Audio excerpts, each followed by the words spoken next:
me justificando pelo meu atraso. Os irmãos pensem que a nossa vida cristã ela é interessante porque nós estamos sempre pedindo a Deus, buscando de Deus, esperando em Deus. E aí nessa semana eu falei, Senhor, eu gostaria que houvesse alguma coisa que o Senhor trouxesse ao meu coração. Eu tenho algumas ideias, mas eu gostaria que o Senhor esclarecesse. Só que eu não gostaria de falar ao povo, eu gostaria de falar ao Senhor, de falar do Senhor. Porque nós, no normal, nós temos tantos assuntos, tantas ideias, e os irmãos, então, me perdoem nessa manhã de não pensar em atingir as expectativas dos irmãos. Eu gostaria de, nessa manhã, atingir a expectativa do coração de Deus, sendo um culto de adoração. Eu falei, Deus, eu quero falar do Senhor, eu quero falar da Tua bondade, da Tua graciosidade, do Teu amor. Eu gostaria que o Senhor inspirasse o meu coração. E aí, por isso, eu acho que não estava conseguindo nem imprimir as páginas. Aí tentei entrar no pad, falei, vou para a igreja com ele, nada. Mas graças a Deus, chegando aqui, inventaram um e-mail e eu pude imprimir aqui pela impressora da igreja, porque a minha está de folga, deve estar pensando em Copa do Mundo. Mas eu gostaria de, nessa manhã, falar que o Senhor continua sendo bom. O Senhor continua sendo bom a despeito de todas as coisas, porque nós, quando temos na nossa mente, no nosso coração, alguma coisa já pré-determinada, nós sofremos porque nós acreditamos que é aquilo. Existem maridos que acham que a sua esposa lhes está traindo e fica com aquilo na cabeça. Não, ela está. E não é difícil os irmãos irem nos sites de notícia e encontrarem crimes passionais, crimes de esposo matando esposa, de homem matando mulher, porque fixou na cabeça em determinada situação, dá a entender que de fato ele tem razão. Mas na maioria dos casos, na maioria das vezes, quando os repórteres vão e dão todo o relato da história, a gente percebe que não, era alguma coisa já plantada na mente. E isso para um caso, mas existem vários outros tantos casos que nós nos predeterminamos a fazer alguma coisa, a pensar que é daquela maneira, que é daquele jeito, e nós agimos daquela forma. E muito do que nós fazemos, ou a maioria das coisas que nós praticamos, é em função daquilo que nós acreditamos. Mas quando chega em relação a Deus, o fato é, nós conhecemos muito pouco de Deus. Nós julgamos a Deus de acordo com aquilo que nós entendemos ser Deus. Mas nós não temos que ter a certeza de todas as coisas, porque nós não a temos. Ai, que louco, doido. Importante é nós entendermos que o que Deus disse na palavra dele é como ele é o que ele é. Ele não muda, ele não mudará. Porque se você, quando vai no oculista, e nós que já passamos dos 18, certo, pastor? Vamos no oculista lá, outro dia eu fui, e o rapaz colocava uma lente, e eu via claro, aí ele falava, e essa? Não, ficou melhor, e essa? Melhor ainda, e essa outra? Melhor ainda. Mas aí ele punha uma outra, não, essa está turva, essa está meia embaçada. Então, nem sempre o uso de lentes, o uso de óculos, ele indica que você enxergará melhor. É necessário que nós enxerguemos da maneira correta, que nós tenhamos a lente correta. E a lente correta para a nossa vida, para enxergarmos a Deus, não são as nossas tribulações, não são as nossas lutas, não são as nossas dificuldades. A melhor lente para se entender, para se ver, para se conhecer ao Senhor é as Escrituras. É pela palavra dele, porque ele não deixa cair um tio, não deixa cair uma vírgula. Nada do que acontece não está no controle de Deus. Mas controle não no sentido de que ele nos fica como um títere, certo? Lembra daqueles marionetes? Vai no Google se não sabe. Que manuseava o bonequinho com a mão. Eu nem sei mais se hoje ainda existe isso. Alguém nunca ouviu falar disso? Que existe um bonequinho que ela... Não é? Como é que chama, irmã Cátia, em Curitiba, esse boneco?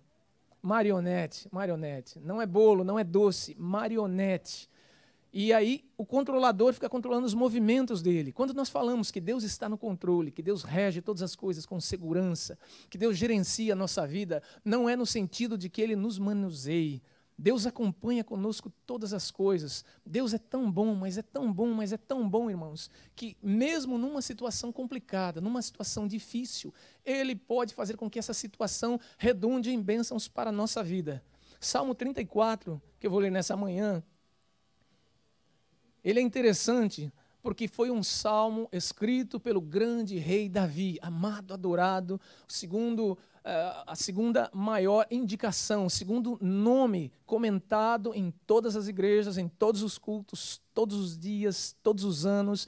é Davi. Primeiro vem Jesus disparado, porque é a razão da nossa reunião, Jesus é a razão do nosso culto, Jesus é a razão da nossa convivência, Jesus é a razão da nossa esperança, ele é o número 1. Mas Davi vem como sendo o segundo nome mais mencionado nos cultos, na mente, no coração das pessoas, e que dificilmente passa um culto sem que nós façamos uma referência a Davi. E depois vem Paulo, o terceiro homem que escreveu praticamente o Novo Testamento inteiro, que teve uma revelação de Deus tremenda. Mas nesse Salmo 34, que é o Salmo de Davi, é um salmo que eles chamam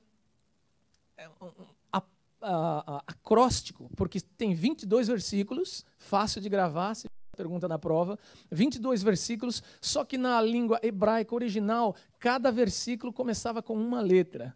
Então ele está na sequência para os hebreus, ele está na sequência para o povo judeu. Para nós que não entendemos muito, a gente fica com a informação, mas nós não sabemos exatamente o que é o abecedário hebraico.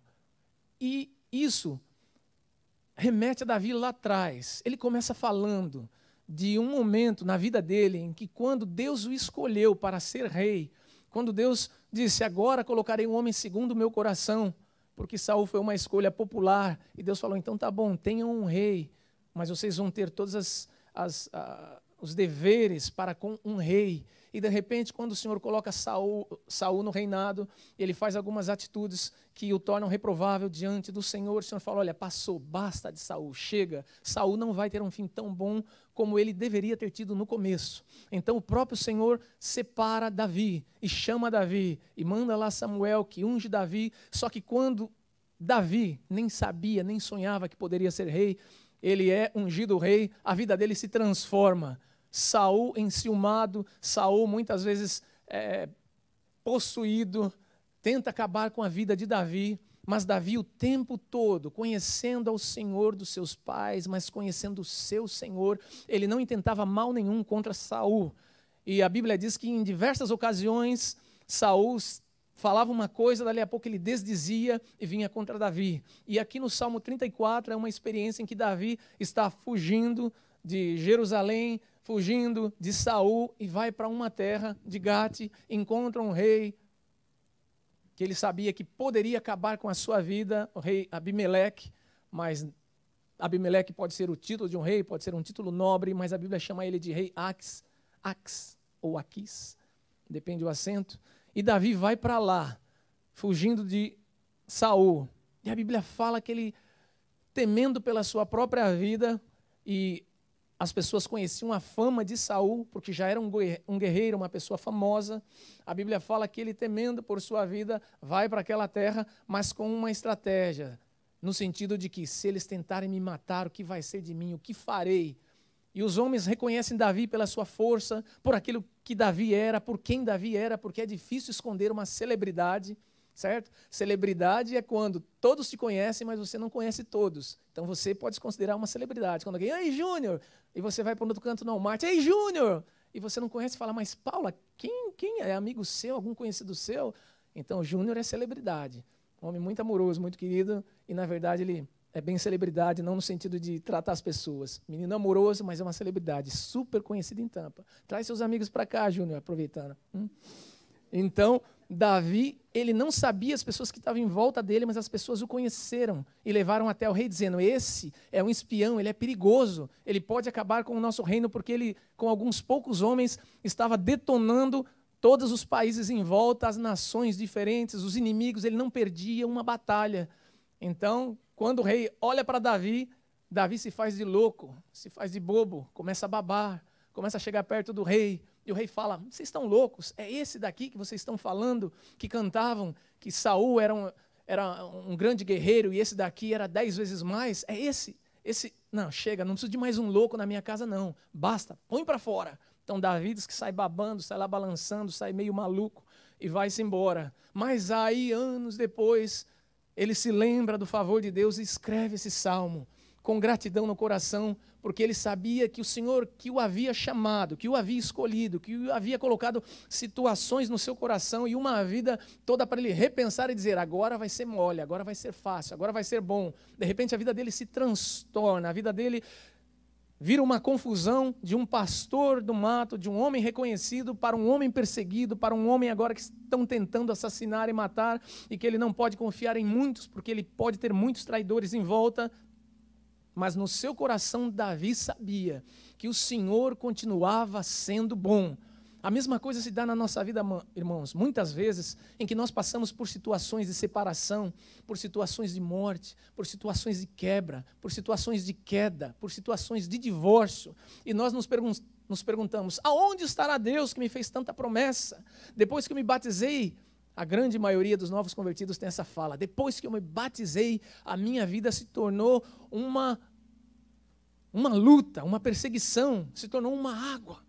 A minha vida era melhor antes. Não, não era melhor antes. É que você não tinha lente, você não tinha olhos para ver que a sua vida antes não era melhor do que agora que você tem em Jesus, porque Ele vai com você.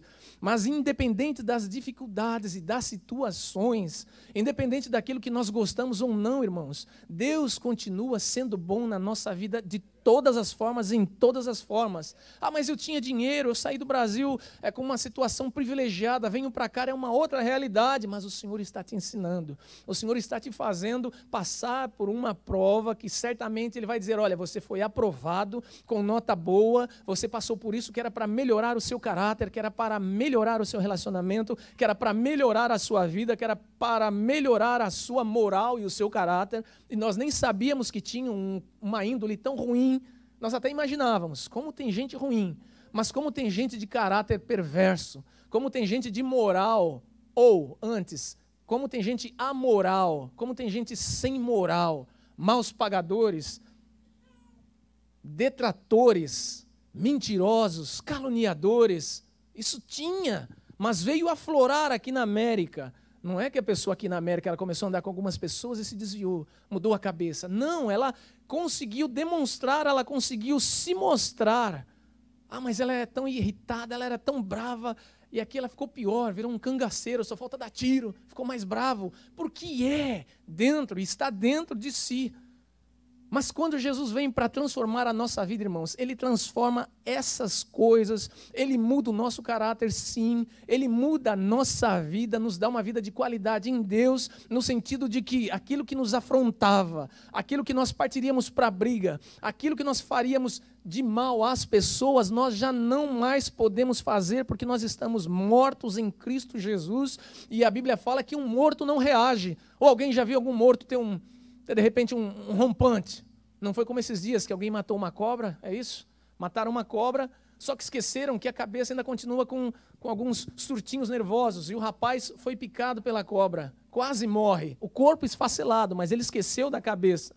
Mas no nosso caso, Jesus cuida da nossa cabeça e não deixa que, ainda que nós mortos, tenhamos essa sequela, esses ataquezinhos, esses momentos, esses rompantes, de vez em quando sair da cruz, de levantar, de querer assustar alguém, de querer brigar com alguém. Nós estamos mortos no Senhor porque Ele é bom. Ele sabe que se nós tivéssemos a nossa vida e a nossa vida não fosse melhorada nele e melhorada por Ele, nós estaríamos piores, porque nós seríamos arrogantes. Agora temos um Deus super poderoso, então nós podemos fazer o que nós podemos, sairíamos jogando praga em todo mundo, saindo maldição para lá e batendo a poeira dos nossos pés, porque misticamente agora é assim, se você não me aceitar eu bato a poeira e no dia do juízo Deus vai pesar a mão. Eu tenho um amigo, Deus, toma cuidado, vai pesar a mão. Ainda bem que Ele mudou esse nosso caráter e que não é assim. Ele não dá todo esse poder de super para nós, para que nós sejamos tão maus. Ele trabalha o nosso coração, Ele trabalha o nosso caráter. Quando chega o momento que nós podemos ser súperes, que nós podemos ser poderosos e sair jogando praga nos outros e maldições, o que acontece? A graça, o amor, a bondade dEle no nosso coração é tamanha que a gente fala, Deus, dá mais uma chance. Mereci uma praga, mas Senhor, dá mais uma chance, dá mais uma chance. Senhor, o errado sou eu, o culpado sou eu. E Davi, no Salmo 34, ele começa assim.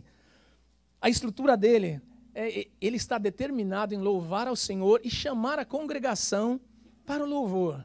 Ele está interessado em ensinar os irmãos a partir da experiência deles. Por que nós nos reunimos aqui? Porque nós aprendemos uns com as experiências dos outros. Em casa, sozinho, você provavelmente essas horas ia estar assistindo o jogo do... Ninguém fala, só para fingir que não sabe, né? Pois é, mas ia estar lá assistindo o jogo da Copa, que eu esqueci quem é que está jogando agora, às 11 horas, mas você estaria lá, com o coração lá. Quando você vem para cá, espero que o seu coração esteja aqui e a cabeça também esteja aqui, aprendendo uns com os outros, aprendendo com os irmãos, porque a nossa vinda para cá, irmãos, não é uma rotina. A nossa vinda para cá, um dia você vai ser informado por Deus quão benéfico, quão bom, quão importante, quão precioso foi a sua vinda a este lugar, para se relacionar com outras pessoas, para aprender com outras pessoas, para ensinar a outras pessoas. Isso é muito importante. Então Davi, como sendo o rei, ele chamava todo o povo para louvar, do versículo de 1 a 3, de 4 a 7, ele se refere ao livramento que Deus lhe deu. Do 8 a 14, ele orienta sobre o temor. Do 15 ao 22, é uma linda declaração de louvor. Tá? Então vamos por partes aqui. É rápido, hoje é mais uma coisa, é um culto que o Senhor tem que ser adorado. As nossas necessidades não são maiores do que Ele. A nossa vida não é mais preciosa do que Ele. Nós não somos melhores porque foi Ele que nos criou. Tudo que está em nós, tudo que é nosso, tudo que há em nós, Ele é maior, Ele é muito melhor, Ele é grande. Se nós temos alguma necessidade de qualquer coisa, se Ele não der, como diz o hino do menino, Ele continua sendo Deus. Eu vou passar, você vai passar. Faz mais de 2000 anos que um monte de gente passa por essa terra, e na nossa leitura bíblica, o que eu comento com a Fábia é isso, que eu acho interessante, que os grandes homens apaixonados por Deus, as grandes pessoas em quem Deus tinha plano, que Deus trabalhou, que Deus amava, que Deus gravou na história, se foram, tiveram um tempo. Deus amava tanto, tanto, tanto Abraão, mas Abraão teve um tempo. Imaginaram o amor e o carinho que Deus tinha por Davi, mas chegou um momento que Davi teve que partir, teve que morrer. Moisés teve que ir-se. Ninguém é eterno, mas ele continua sendo Deus. Ele continua sendo assunto falado desde os tempos de Abraão até os dias de hoje. Nós falamos de Abraão, mas falamos do Deus que é anterior a Abraão e do Deus que será após Abraão e que tem sido de geração em geração. Então o versículo 1 do Salmo 34 diz assim: bendirei ao Senhor em todo o tempo, o seu louvor estará sempre nos meus lábios. Todos os dias, Davi dizia, não vou ter reclamação, eu não tenho motivos para não louvar ao Senhor, para não adorar ao Senhor, porque as minhas situações são pequenas, são mínimas, o louvor a Ele, porque eu respiro, porque eu estou vivo, porque eu estou vestido, ou se eu estivesse despido de igual forma, tenho um corpo, mas se tivesse pele e osso, igual, o coração ainda estaria batendo. Sem coração já não daria para viver, mas em vida, o Senhor tem sido bom conosco. Então Davi dizia que louvaria Ele em todo o tempo com os seus lábios, não era com o lábio do Juca, não era com o lábio do Mazinho, era com os seus lábios. Existem momentos no nosso dia a dia que nós precisamos abrir os nossos lábios e adorar ao Senhor. Ah, mas eu não sei falar direito, vou escrever uma carta. Não escreva, fale com os lábios, com a voz, com a boca, com os sentimentos do seu coração, da sua alma, mas abra a sua boca como Davi e adore ao Senhor. Abra os seus lábios e proclame a bondade do Senhor. Versículo 2, gloriar-se-á no Senhor a minha alma. Os humildes o ouvirão e se alegrarão. Gloriar-se-á não no Brasil, gloriar-se-á não no dinheiro, gloriar-se-á não na faculdade, no PhD, na profissão, nos amigos, gloriar-se-á em Deus. A nossa maior glória é Deus que não nos abandona, mesmo que Ele nos castigue, irmãos, Ele está conosco. Os nossos amigos estão conosco em tempos bons, as pessoas conhecidas estão conosco enquanto nos podem tirar alguma coisa. Dizem que a tolerância vai até onde existe o interesse. Quando não tem interesse, não tem tolerância, não é verdade? As pessoas brigam quando elas falam, olha, não espero nada de você, eu não concordo com as suas opiniões, eu não gosto do seu jeito, então a pessoa se torna distante, mas enquanto ela pensa, olha, eu preciso andar naquele carro macio do pastor Maurício, então tudo bem, eu vou aceitar a reprimenda dele, eu gosto da igreja, pastor Maurício está por lá, então aceito uma palavra de exortação, mas o dia que você vira o trem, o dia que você fala, olha, quer saber, não espero mais nada, não vou aguentar, não vou tolerar, você vaza, você sai. Mas Davi dizia, eu me gloriarei só no Senhor, porque nele não haverá mudança, não haverá inconstância, não haverá subidas e descidas. Em Deus se gloriará a minha alma. E nós humildes, ele falava e se punha como humilde, como alguém que Deus olha, porque a Bíblia fala, e ele sabia, ele conhecia, que Deus não olha o avarento, Deus não olha o arrogante, Deus não olha o orgulhoso, Deus olha o humilde, Deus olha o simples, Deus olha o pobre. O tempo todo a Bíblia fala que Deus está de olho nesse tipo de gente. E fala que quando você é muito arrogante, quando você arvora para si muitos galardões, você é passado para trás. Então a Bíblia nos ensina a buscar a humildade, a humildade, a humildade. Nós precisamos aprender com ele a humildade, aprender de mim que sou manso e humilde de coração, e encontrareis descanso para as vossas almas, porque ele continua sendo bom, porque ele tem uma humildade tremenda de nos aceitar com toda a nossa arrogância, de aceitar que uma humanidade, que um mundo, que um planeta Terra continue virando as costas para ele, mas ele continua sendo bom, mandando chuva, mandando alimento, dando ar, dando resistência, colocando as coisas de maneira equilibrada. Deus poderia ser meio desequilibradinho de vez em quando, chegar e chacoalhar o Brasil uns 3 dias, lá pelo mês de fevereiro, falar, meu Deus, não, ele vai falar, o que eles estão fazendo? Ou então, de vez em quando saem algumas coisas, algumas afrontas aqui, nesse país, em que sabem que é contrário ao que Deus pensa, ele podia colocar a mão no nariz e falar, está cheirando mal, eu vou mandar, anjo, sabe aquela nossa conversa, uma praguinha só, não estou dizendo que é para você fazer, mas quando você tiver um tempo, Deus não age dessa maneira, porque ele continua sendo bom, Deus equilibrado é o nosso. Versículo 3, engrandecei o Senhor comigo, eu não vou ler todos não, engrandecei o Senhor comigo e todos a uma lhe exaltemos o nome. Ele chamava a congregação, olha, vamos exaltar ao Senhor.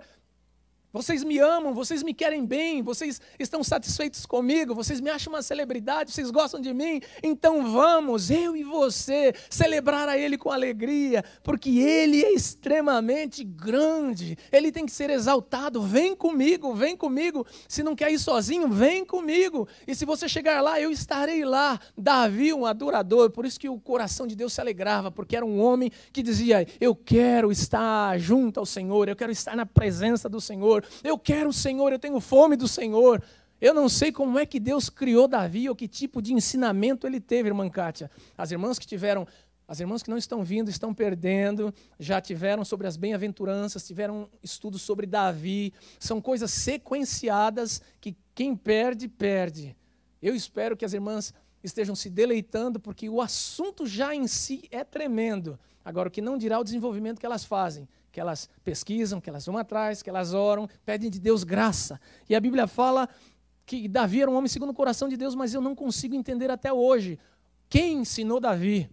Onde Davi foi criado para aprender a ter esse coração tão aproximado de Deus? Ainda bem que Deus não o tirou, como fez com... Não, antes de Saul. Havia um homem que andava com Deus, mas tanto gostou daquela amizade que falou, quer saber, vou trazer para mim. Como é que chama?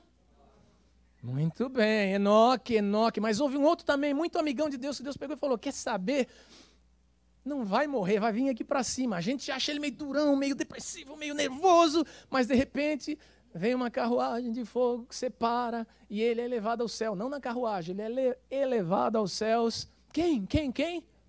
Elias. Mas houve um mais amado ainda, porque ele continua sendo bom, que ele já veio aqui, que nos deu salvação, nos deu graça, e ele voltou para refazer os consolos, para relembrar aquilo que Deus havia prometido, e a Bíblia fala que ele foi subindo, e eles ficaram olhando para cima, mas só que um anjo apareceu e disse, por que vocês estão olhando para cima? Assim como está subindo, desce. Ele vai descer um dia, porque deixou alguma coisa aqui muito importante. Sabe o que é? Eu e você, porque ele continua sendo bom. Assim a ruim que nós somos, cá entre nós, de verdade. Senhor, perdão, valemos mais do que o mundo, mas não valemos nada não. Ele é bom, só valemos porque ele disse que nós valemos, porque nós nos conhecemos, e eu não daria um tostão por ninguém, nem por mim, porque eu conheço as minhas limitações, eu conheço as minhas maldades. Tem dia que nós acordamos tão azedo que nós pensamos conosco mesmo, como é que eu me aguento?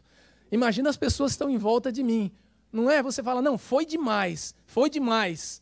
Porque esses dias eu ouvi uma mulher dizendo, uma psicóloga, ela disse, se você reclama demais, Você está com um problema psicológico, não é nem emocional, porque você não consegue ver virtude em nada.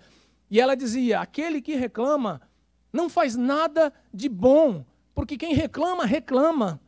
Está ruim. Mas se você ajuda a trabalhar para melhorar, continua ruim.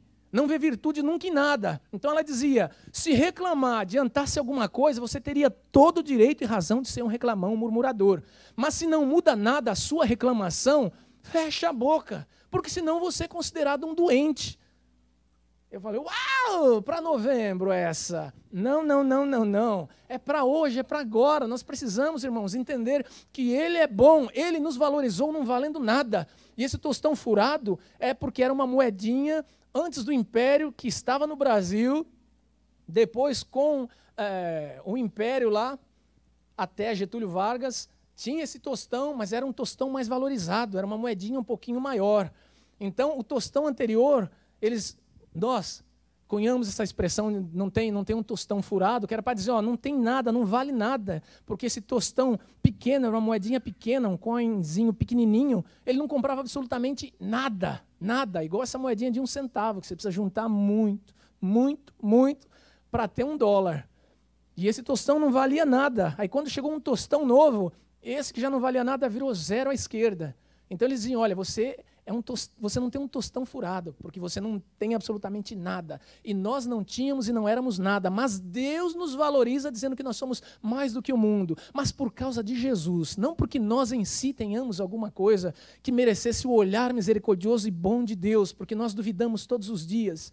Vocês leem todas as histórias, vocês leem tudo aquilo que está nas Escrituras e vocês veem o retrocesso e nós nos vemos neles, nós nos vemos no povo no Egito, nós nos vemos entre os apóstolos, nós nos vemos em todas as situações, porque avançavam 2 passos, mas voltavam 5, 10, porque desconfiavam, porque murmuravam, porque reclamavam, porque viam as suas necessidades maiores, mas Deus continua sendo bom, ainda que você não tenha se casado, se é que algum solteiro aqui, eu acho que a maioria já casou, tirando um ou 2, mas se você ainda não casou, você não foi esquecido, Deus continua sendo bom. Casamento é muito bom, mas não é o foco da vida. Aos casados com filhos, igual. Mas eu não tenho filho. Filho não é o fundamento da vida. Ele continua sendo bom. Com filho ou sem filho, ele tem que ser adorado. A nossa vida tem que ser uma vida, irmãos, em que nós somos criados para adorar a Deus todos os dias. Todos os dias. Se nós ficarmos um dia sem adorar ao Senhor, nós deixamos de aprender. Nós deixamos de dar a Ele o carinho que Ele merece. Nosso Deus é amoroso. 4, busquei ao Senhor e Ele me acolheu, livrou-me de todos os meus temores. Ele me acolhe, Ele vem comigo, Ele me abraça. E com Ele quem é que pode? Com Ele quem é que vai mexer conosco? Com Ele quem é que pode nos tirar das mãos dEle? O Salmo diz que se nós nos escondermos na sombra do Onipotente. Imagina a sombra de alguém, não é nem no nome, é na sombra do nosso Deus. Mal nenhum chega, ninguém toca. E Davi tinha essa plena convicção e certeza de que se eu estiver escondido em Deus, se eu estiver com Deus, se eu estiver ao lado de Deus, Ele continua sendo bom e Ele me acolhe. O Senhor é bom demais. Livrou-me de todos os meus temores. Quais são os nossos temores? Eu tenho medo de envelhecer, mas vai, com plástica, sem plástica, você vai envelhecer. Isso se não for antes, comendo muita picanha, não cuidando da pressão. Então, você pode ir antes, mas caso contrário, se cuidando, fazendo ginástica, comendo direitinho, esperando em Deus, pedindo de Deus misericórdia todos os dias, você pode chegar até os 100 anos. Quem vai aguentar isso, hein? Mas até os 100 anos você vai. Se não, os nossos temores são de morrer desamparados, mas Deus cuida de nós. De morrer de câncer, porque há uma quantidade de cânceres que antigamente você não podia nem falar o nome. Ai, câncer. Bate na boca. Mas existe. A quantidade de situações e doenças que estão se propagando é impressionante. Quando nós estamos com uma dor diferente, a gente, ai meu Deus, tem que procurar um walk-in clinic ou ir no médico, porque vai que é alguma coisa ruim, vai que é uma coisa a mais, vai que é uma coisa que vai entortar a minha vida. Então a Bíblia fala para nós descansarmos e não vivermos debaixo de temores. Nós precisamos conhecer que o mesmo Deus que dá luz, que traz noite, que controla essa terra, que um planeta não se choca com o outro, se o salmista Davi dizia para nós sermos livres de temores, nós devemos ser livres de temores, de guerra, de explosão, de sei lá o quê, de leão, né? Imagina um leão solto em Tampa. Não temos que temer. Versículo 5, contemplai e sereis iluminados, e o vosso rosto jamais sofrerá vexame. Que lindo! Clamou este aflito, e o Senhor o ouviu, e o livrou de todas as suas tribulações. De todas, não foi de uma, de todas, clamou este aflito. Os irmãos sabem que quando nós somos livrados, muitas vezes é por orações da minha mãe, da minha avó, são as orações que nós falamos, as orações que nós temos em depósito, orações que alguém já orou antes, já antevendo. Orações é pela bondade de Deus, as orações que se faz na segunda-feira é por mim. Mas o livramento, de fato, vem quando você ora e pede a Deus misericórdia. Você precisa orar para ter o seu rosto iluminado. Assim como Moisés teve o rosto iluminado. Assim como Jesus, na transfiguração, tinha o rosto iluminado. O que ele fazia? Orava. Você quer que o seu rosto seja iluminado? Você quer que o seu rosto brilhe, Marcelinho? Não adianta passar óleo de peroba, não. É mais importante colocar oração. Não que o Marcelinho passe, de forma alguma. Esse menino é uma bênção, Marcelinho é uma bênção, e com devido respeito, é brincadeira, é porque ele é bênção, porque ele é uma bênção. E nós vemos o rosto das pessoas iluminadas quando as pessoas oram, quando tem satisfação, prazer e gosto em Deus. E eu, pelo contrário, né? Ai, pastor Maurício. Eu vejo muita gente amarga, angustiada, vejo muita gente caminhando sem rumo, vejo muita gente desgastada, crente e não crente. Mas para os crentes é uma tristeza, porque nós não temos o nosso rosto iluminado, porque nós não buscamos a iluminação. Eu sou a luz do mundo. Quem me segue não andará em trevas, disse quem?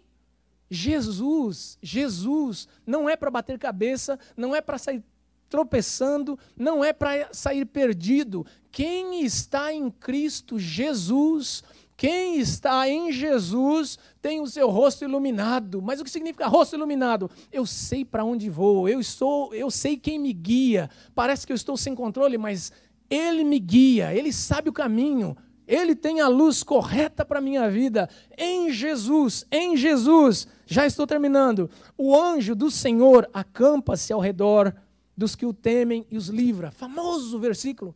Mas este anjo aqui, pesquisando, é o próprio Deus. É o próprio Deus, não é um anjo que está acampando do lado. Houve um pastor que disse uma vez uma história que ele tinha um Rottweiler, e disse que esse Rottweiler era muito, aliás, 2, e era muito querido da família, mas como no Brasil, o bichinho é tratado lá fora. E aí, então, quando ele tinha acesso ao cachorro, o cachorro pulava, lambia ele, brincava com ele, e ele tinha aquela interação com o cachorro, e o cachorro gostava demais dele, era o mais velho. Aí ele falou que quando ele estava em determinado cômodo da casa, o cachorro ia junto. Não na casa, fora. Se ele estava do lado do office, o cachorro ficava perto da janela e lá ficava deitado e repousava. Quando sentia que o seu dono tinha ido para a cozinha, ele dava a volta e ficava próximo ao lugar da cozinha. Ele falou, eu achei interessante, mas achei que era demais. Ele falou que então pediu para a esposa dele ir para fora e ficar olhando e fez o teste. E era exatamente isso que acontecia. Para onde ele ia, o Rottweiler ia. Para onde ele ia, o cachorro seguia. Aí a esposa dele falou, por que comigo não? Ele falou, porque eu tenho interação com ele. Eu dou muito carinho para ele. Ele gosta de mim, é natural. Então ele acabou se afeiçoando mais ao dono do que a esposa e as crianças.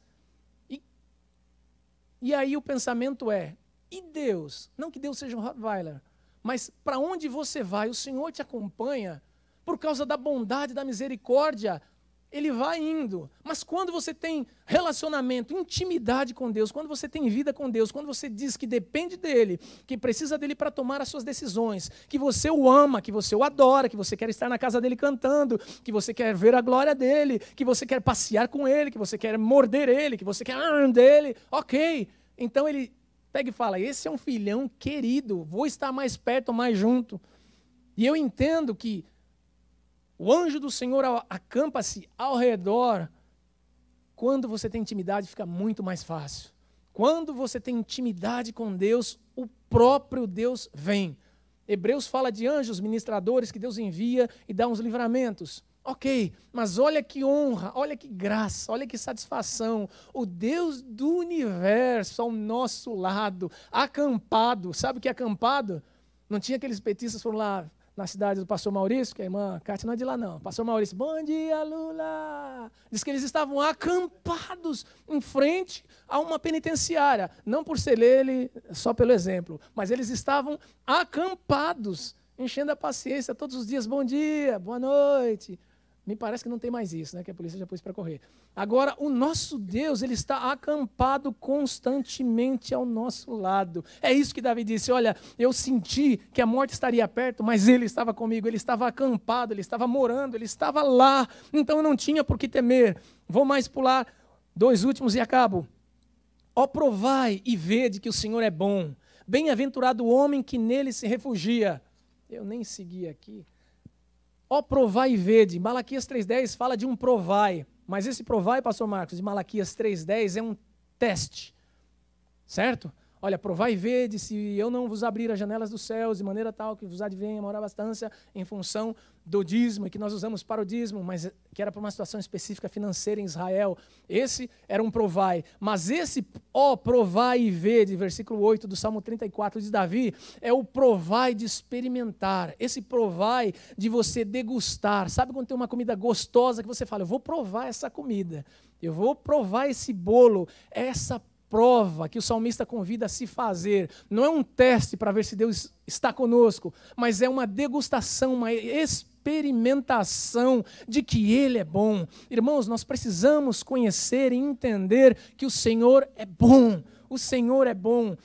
Aí eu anotei alguns versículos básicos. Salmo 27:3. Eu creio que verei a bondade do Senhor na terra dos viventes. Não há desesperança, não há tempo ruim. É muito otimismo. Não é otimismo, eu creio, eu tenho fé que eu verei a bondade do Senhor nessa terra, nessa terra. Ai, que esquisito, outro dia eu explico. A terra está cheia da bondade do Senhor, Salmo 33. Para todo lado que você olha misericórdia e bondade de Deus. Ainda que as pessoas digam, não, isso é natural, isso é biológico, isso é químico, isso é natural, isso é espontâneo. Mas o salmista Davi dizia que tudo tem a mão do Senhor, e ele via e viu a bondade do Senhor em todas as coisas.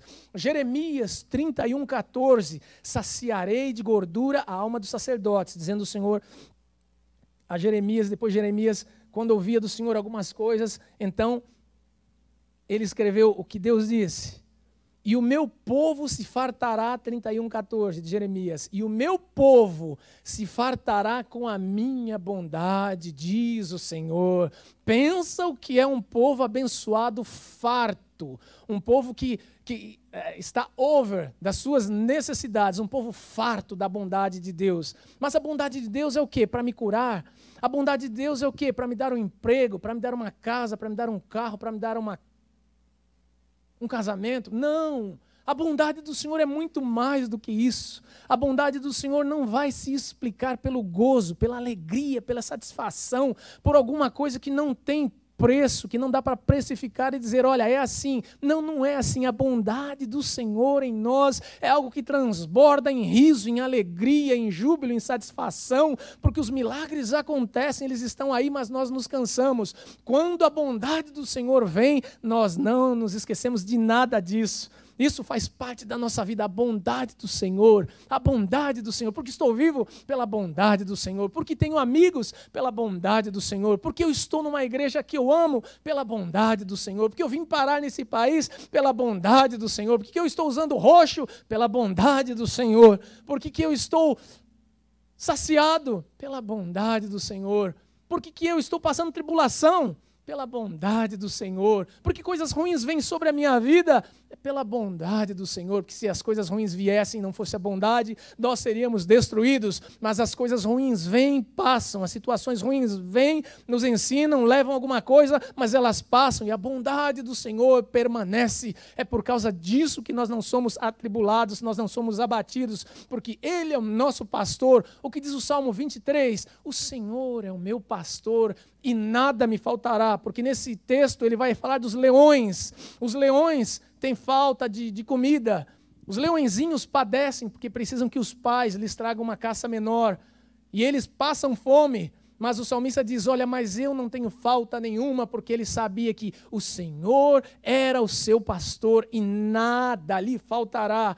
E há um outro pastor, um português, Paula, muito simpático, que eu conheci em Miami, ele dizia, olha, Deus é tão engraçado que Ele nos faz deitar sobre a comida e nos faz deitar sobre pastos verdejantes. Então, pastor Marcos, imagine de lado, comendo, mastigando a grama para nem fazer força, uma ovelhinha carioca. Esse é o nosso Deus, Senhor que é o nosso pastor.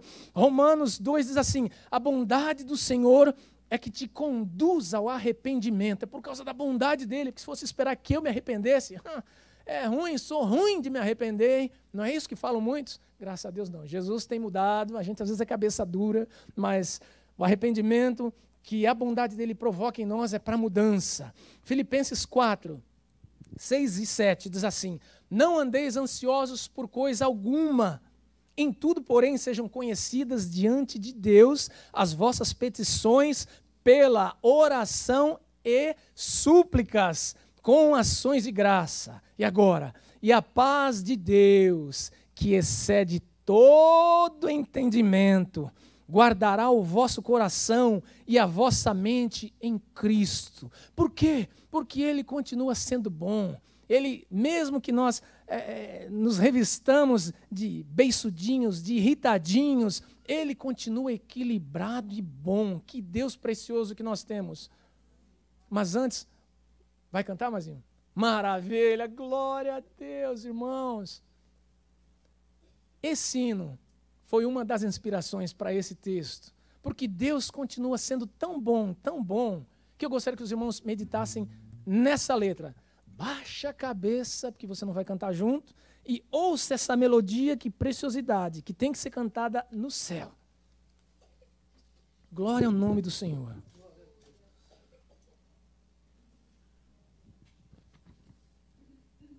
Bendito o nome do Senhor. Enquanto ele canta, eu vou orar. Senhor amado, nós te damos graça, porque o Senhor é bom, o Senhor é bom, o Senhor é bom, o Senhor é bom, o Senhor é gracioso, é misericordioso, o Senhor é bom, o Senhor é bom. Nós não sabemos o dia de amanhã, nós não sabemos, ó Deus, aquilo que nos reserva o instante seguinte, se vier, mas nós queremos declarar com o nosso coração, com a nossa vida, que o Senhor é bom. Nós estamos aqui hoje pela manhã, nós estamos, Senhor, com a nossa mente, o nosso coração guardados e guiados em Ti, porque o Senhor é bom. Senhor, nós Te seguimos, nós Te amamos, nós projetamos a nossa vida futura em Ti, porque o Senhor é bom. Senhor, nós estamos aguardando que a nossa vida tenha rumos diferentes, porque o Senhor é bom. É o Senhor que nos leva, é o Senhor que nos guarda, é o Senhor que nos abençoa, é o Senhor que cuida de nós, é o Senhor que nos traz o gozo e a alegria de termos um Deus tão grande, porque o Senhor é bom. Nessa manhã, ó Deus, nós queremos ratificar, nós queremos, Senhor, uma vez mais, junto com Davi e com o Teu povo, dizer: o Senhor é bom.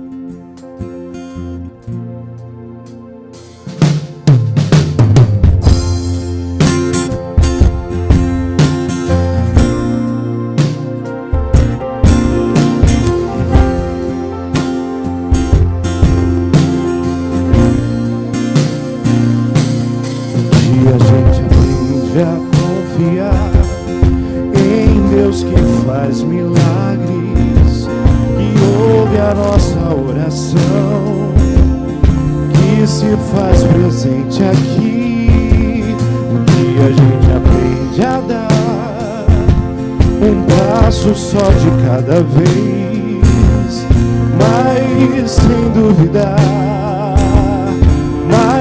duvidar, Ele continua sendo bom, Ele continua sendo Deus, Ele continua sendo bom, Ele continua sendo Deus.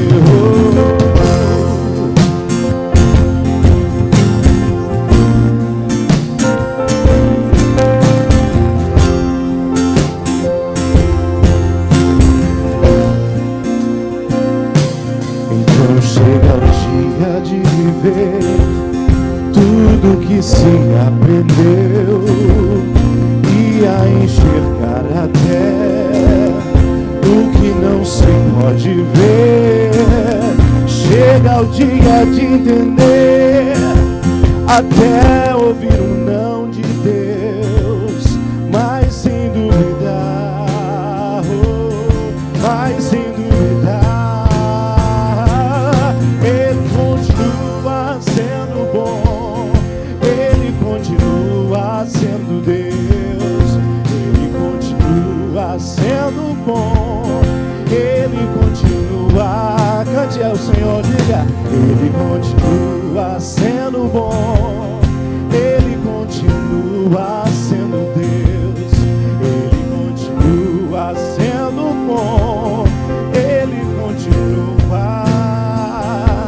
Então chega o dia de viver tudo que se aprendeu e a enxergar até o que não se pode ver. Chega o dia de entender, até ouvir um não de Deus, mas sem duvidar, mas sem duvidar, Ele continua sendo bom, Ele continua sendo Deus, Ele continua sendo bom, Ele continua, Ele continua sendo bom, Ele continua sendo Deus, Ele continua sendo bom. Quantos experimentaram da bondade do Senhor nesta manhã? Cante, Ele continua sendo bom, Ele continua sendo Deus, Ele continua sendo bom, Ele continua, Ele continua sendo bom, Ele continua sendo Deus.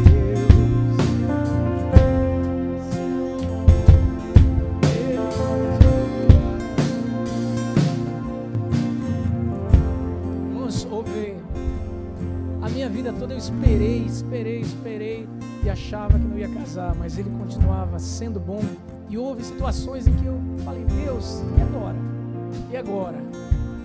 Não era tempo, mas o Senhor me deu uma esposa preciosa. E que tempo bom, que esposa que o Senhor me deu, valeu a espera. Aí nós tivemos, como todo casal, planejamos um filho. E então, quando ele nasceu, ficou 22 dias na UTI,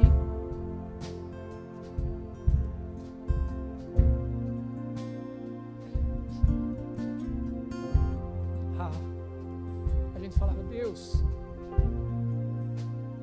o Senhor nos deu um filho com algumas limitações. O Senhor continua sendo bom, o Senhor continua sendo bom. Aí, para não parar, o Senhor veio nos dar outros 2 filhos. E hoje nós somos uma família completa. Nós somos uma família muito feliz. E algumas pessoas no tempo falavam, como é que pode? De onde você arruma força? Será que Deus errou em alguma coisa? Irmãos, Deus nunca errou nada. Tudo que Deus dá é bom. Tudo que o Senhor dá é no tempo certo, da maneira perfeita. E através da deficiência, através da incapacidade momentânea, que daria muito trabalho, mas está melhorando. Cada dia que passa, cresce em graça, cresce em alegria, nosso filho David. Mas em função disso, foi que o Senhor nos deu um green card. Deus, não que Ele fez para que houvesse, mas Ele falou, dessa situação, desse milho, eu posso fazer um bom bolo, posso fazer um bom curau. Da nossa espera, irmãos, Deus pode trabalhar na nossa vida muita coisa. De situações difíceis, de doença, de morte, Deus pode trabalhar se nós continuarmos acreditando e definitivamente deixar Deus trabalhar e entrar no nosso coração de uma maneira total e rasgada, reconhecendo que Ele continua sendo bom, Ele continua sendo Deus. A Ele é glória em todo tempo. Vamos aplaudir ao Senhor.